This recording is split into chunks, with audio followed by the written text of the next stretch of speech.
I do think it is incredible the way sometimes you will find yourself in those situations where you just don't know how to deal with what's happening. Where you don't even know how to deal with the information that's coming at you.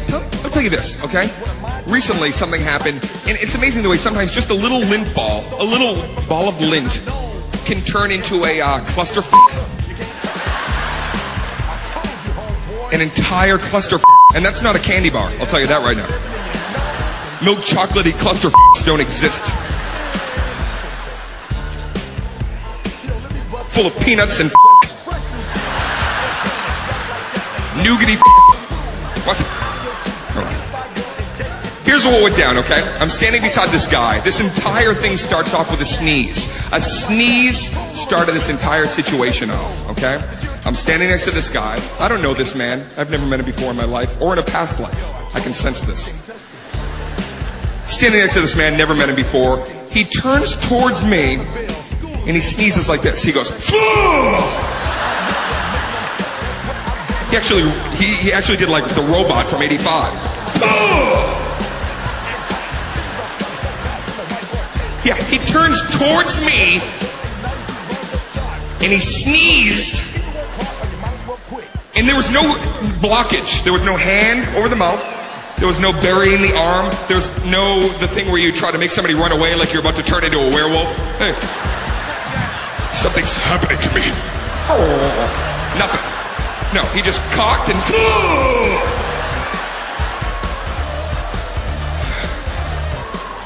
Two things happened. First of all, it scared the ever-living out of me, okay? I jumped because it was very audible, very loud. But besides that, just the way the light was hitting this guy's face, debris came out. A lot of stuff, almost like when you use Windex and you put it on mist mode, you know mist mode? As opposed to, what is that other mode, laser mode? Does anybody even use that? Is that in case you want to mount a sniper scope on your Windex and... I got to stay in about 8 clicks. I am taking the shot. Negative. I missed. I missed the target. I need one more. Got it. Let's go home, boys. I'm going to tell you right now, please, when you use the Windex bottle, never put that halfway. Always make sure it's lined up. There's no joke here. Don't do that. Bad things happen to good people. I know somebody here is going to go home tonight and go, hold on, I got to try this. Hold on one second. What happens if you don't line it up? I just want to see. Hold on. What if when you did that, a fucking ghost came out of it? He told you not to. I am Windextor. I will clean your soul.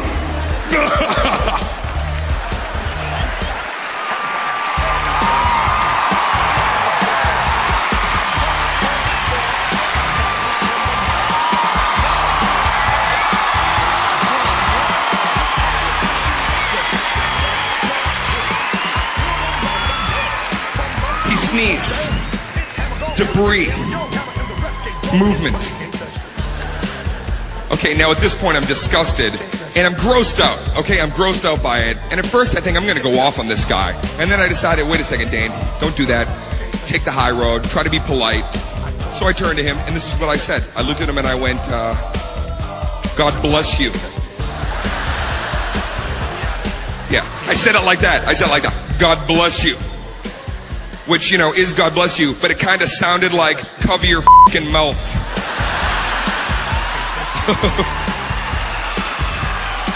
Yeah, incognito. I turn to the guy. I say God bless you, by the way, when someone sneezes. I don't say bless you. I don't say that because I'm not the Lord. I can't do that. I'm just a messenger for big guns upstairs, you know what I'm saying?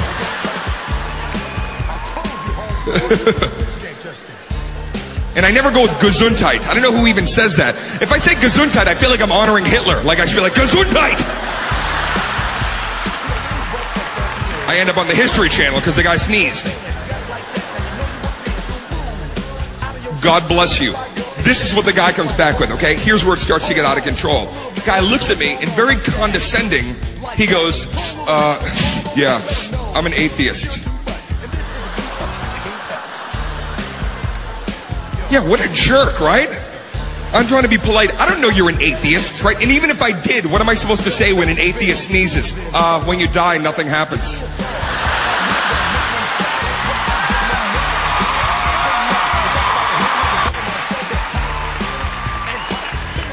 So now, oh man, now I start getting into like a religious debate with this guy.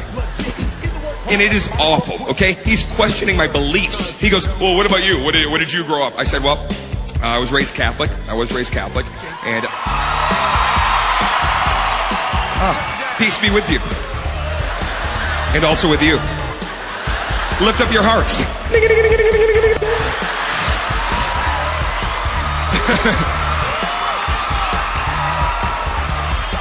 As I'm telling him about my religious background, he's laughing at me. He is laughing at me. He's giggling. He's like, you believe this? This is what... Now for his own entertainment, he says to me, let me ask you this. What do you believe happens to you after you die? And I said, okay, well, hopefully I live a good life and my soul goes to heaven.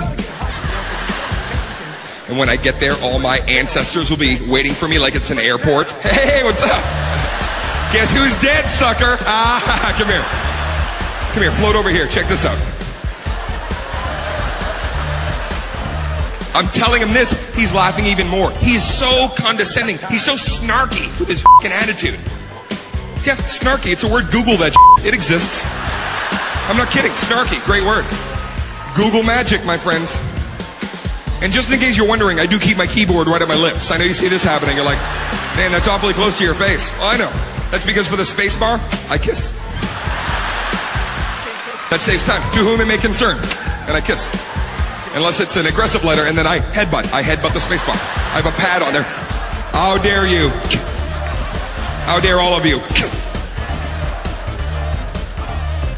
So he's laughing at my beliefs, and finally I just snap back. What about you? Okay, what about you? All right? What happens to you? You're an atheist. What does that mean? What happens to you after you die? Now he gets very serious, like he's going to school me, okay? He looks, he goes, oh, I can tell you, young man. I can tell you. I know what's going to happen to me after I die. After I pass on, my body will become one with this earth. From there, I will become a fertilizer for this planet. And with that, I will return as a huge, beautiful tree. That's what this guy believes. He's laughing at me. He's going to come back as a fucking ficus. And yeah. Johnny Weeping Willow over here. I wanted to slam this guy so bad for this, right? But then I stopped. I stopped, you guys. Please hear me out. I let it sink in, and I want you to as well. I hope when he dies, he does become a tree. I hope he's in the middle of the wilderness, and he's doing his tree thing, whatever it is trees do. I know they do a lot of work with breezes. And wouldn't it be fantastic if while he was out there just enjoying his treeness, through the woods, a huge sweaty guy with an axe comes along, sees him, chops him down, smash, put a chain around him, drag him through the mud and the muck, throw him into a sawmill, grind him up. Then you pound him down into paper. Once he's paper, you print the Bible on him.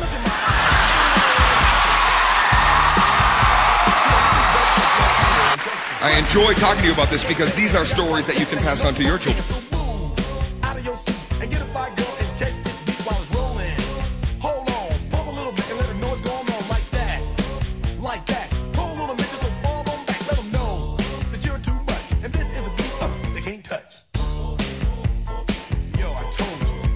This. Why you standing there, man? You can't touch this. Yo, sound the bell. School is in, sucker. You can't touch this. Give me a song or rhythm.